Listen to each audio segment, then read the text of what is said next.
All right. What's your name? Jim Oaks. Jim Oaks. Okay. So tell us what happened. Well, I was singing. I had a pact with the police. I had an unofficial pact that I could sing after 5 o'clock, and I was just abiding that.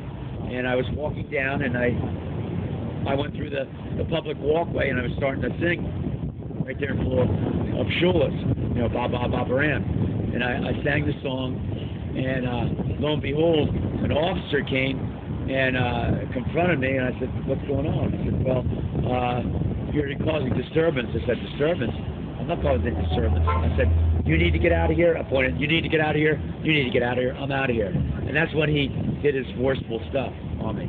And I don't remember a lot from that on in, because I got smashed. You know what I mean? So the officer claims in his police report that you were actually hostile and screaming in his face. I didn't see that in the video. It looked like you were actually upbeat and happy. I was giving him a fatherly lecture, which I was. I always emphasize points. I'm a good teacher. A good teacher always emphasizes using body language. And I said, "Here's what you go." I did this. I was pointing, making sure that he had my attention, my undivided attention, and he did. I said, "Listen, I'm not doing anything wrong. I'm here because the police. You can tell the rest of the Allentown police force. I have the right to do this after 5 p.m. That's what I said. And that was just an agreement you had made. Right, agreement. Actually, I don't know if you're aware, your rights are you can sing anytime you want. Exactly, yeah. We were out here the other day. First Amendment, my rights have been violated, okay? My right for free assembly, my right for free speech. You cannot take them away from them. That is part of the Bill of Rights. You cannot do that, no matter what. So, after everything had occurred and it really happened really fast, I'm sure your head was kind of spinning, right? Yeah. After everything kind of settled, what was your thoughts? What was going on? Well, I definitely felt violated. There's no doubt about it. I mean, I was shocked that the person did that, and I was very, very extremely angry at the way that they resorted to the physical restraint. That should be the last resort in an officer's repertoire when he comes for a potential apprehendee. They shouldn't do that. They know the thing. I've talked to several of the bicycle cops that I'm very, very close to, and they should do some deductive reasoning. Yeah, they got to make it quick, but the guy might have say something wrong with him or some trouble him. What's going on? Reason with him. If he's a drunkard, offer a taxi cab or something like that. Help him out. Don't put him in jail. Or don't use physical restraint as the only means of dealing with the person. So after you wake up and you're in jail, and the next day you get your charges and everything, Well, I stayed in the hospital in St. Luke's until Saturday morning. So I was really out of it. I mean, I didn't know where I was. When I woke up, I said, "Where am I?" Okay, I'm in the hospital. But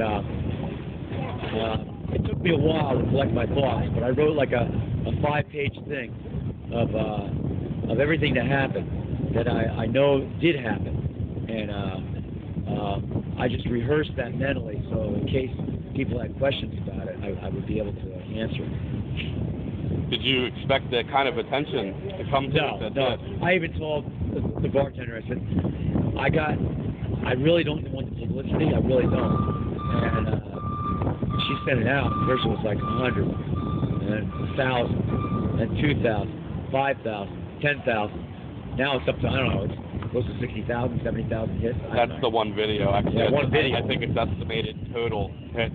You're up to over 6 million worldwide. Wow, that many. It actually ran worldwide. Yeah, I know it did worldwide because I saw Russian news, and it was kind of funny. I saw a North Korean bloggist, and he said, "Here I am at a communist nation, and I can sing right in the front of police in the center square, of my capital, and they don't do anything." When they approached you, when that officer first approached you, he claims in his police report that he told you were not free to go and that you were being cited. No. And that when you turned around, you were trying to get away. He did not say any of that. No, he did not say that at all. He didn't say I was cited or anything. Otherwise, I would have stayed there. I would have detained myself. No. I went away. I said, "All right, you go away, you go away, you go away. I'm out of here." That's why I just wanted to get away. Boom. That's what I was going to do. I was going to be peaceful. And he did the physical restraint right away. He did not do that. I don't care what he said. No. So it sounds like you feel like the cop's trying to cover up for himself at this point. Obviously. And he said I touched him. It's obvious I did. Like I said, he's lying through his teeth. It's typical fanfare for cops in around this area. It's a shame, but it's true. It's not every cop, I'll tell you that. There's a lot of really good cops around here. And I've talked even to them about it. Even Officer John Leonard, he's a great person. He's a great cop. I want to commend him for talking to me about the whole situation. And he understands what I'm going through. He really does. He's very sympathetic, empathetic about my situation. So there are good cops here in Allentown. There really are. But there's some bad apples in the bunch, and they need to be discarded.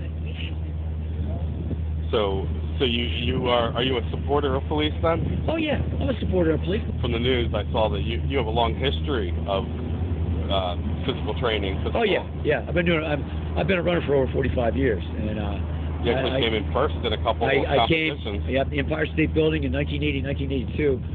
I was the overall men's champion, running up the steps, and I competed in. I was a national class ultramarathoner. I competed for the United States in a lot of competitions in Europe.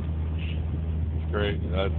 And you've kept that up throughout your life. I kept that throughout my life, and I'm actually going to go to Cape Town, South Africa next May and run in the Comrades Ultramarathon. It's a 55-mile race. 15,000 people run it all over the world. That's an awesome thing. It keeps you young, right? Yeah, definitely. So why do you sing? Why? A form of stress relief. My wife is in Ghana right now. She's helping her mom at an orphanage. She goes there every year. And I should say my fiance. I say wife, but for all intents and purposes, she almost is. And she's there. She got malaria. She was supposed to come about a month ago.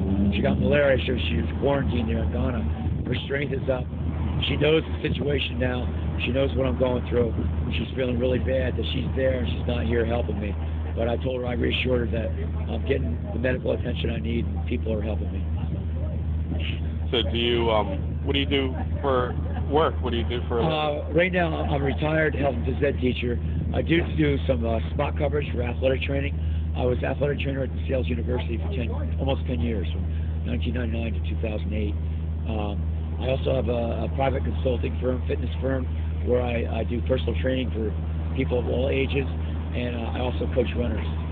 So the news originally reported that you were homeless. Yeah, homeless. Okay, no. I'm working on my doctorate in sports medicine, so no, I'm not homeless. I have kids. I have a 23-year-old who's in the United States Marine Corps, stationed in San Diego. He just finished his deployment overseas, and he was actually on standby when Putin was doing that stuff over in Ukraine. They were in the Black Sea, but just their presence, all the Allied forces scared the hell out of Putin, and Putin backed off. And I'm proud of my son for serving. My daughter is in Penn State. She's going to main campus. I'm kind of excited. I'm going to see some of the Penn State football games. James Franklin is from my alumna from East Stroudsburg University. I saw him when he was a quarterback. He's a fantastic player, and he's a great coach. And my 6-year-old son is in Ghana with Cecilia, my wife to be. So you actually served in the military yourself? I served my military. I served 1 year in the United States Marine Corps as a medical corpsman. I then transferred to the United States Army National Guard. I served there 1977, 1983, 1979. I was commissioned as an officer in the United States Army Reserves, second lieutenant. Great. How do your kids feel about what occurred? Shocked. They're shocked. Obviously, they really care for me, especially my son Nathaniel. Being a Marine, he really was really concerned. And I just saw him just a couple weeks ago because I had some business out in San Francisco, and then I went down to San Diego to see him. And we spent some time together. And he said, "Dad, I hope you're okay." And I said, I told him I'm okay. He was going to fly back, but I said, "No, stay where you are. I'm okay." It's good that you have an outpouring of support, yeah, not only the community. The community is unbelievable. I just can't. I have tears of happiness every night. I look at all the emails and support of all these businesses. They give me free food, and they're spoiling me. And I said, well, when I'm nice, I'm gonna feel spoiled when I come into your restaurant. You know, all the outpouring of support. All these people are just unbelievable. People I don't even know. I just walked one night. I went through the streets all the way to 19th Street, and then I went in toward Walnut Street. People were clapping. They were giving me water. They were hugging me. It's just unbelievable.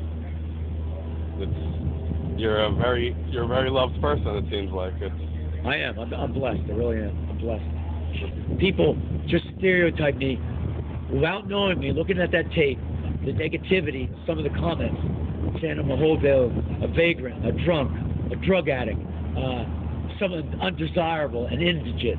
No, I'm not any of those things. They know the person I am.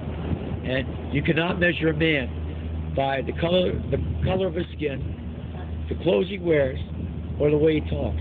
The only way you can measure him is by his heart. And my mom always said, be kind to people, be kind to others, ever be mindful of the needs of others, and do something kind to somebody every day. And I still do that. And that's a beautiful thing. That officer that's still on duty, that slammed you to the ground. He should be suspended and then fired from the force. No questions asked. There should be a tribunal or anything. This should be a no-tolerance level. These guys are too easy on the force. They got to tighten up everything. There's so much dissension. I talk to the cops. I know what's going on. You know, from the level up.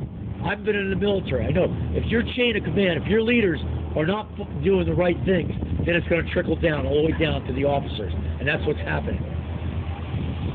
The chief of police needs to be ousted. Okay?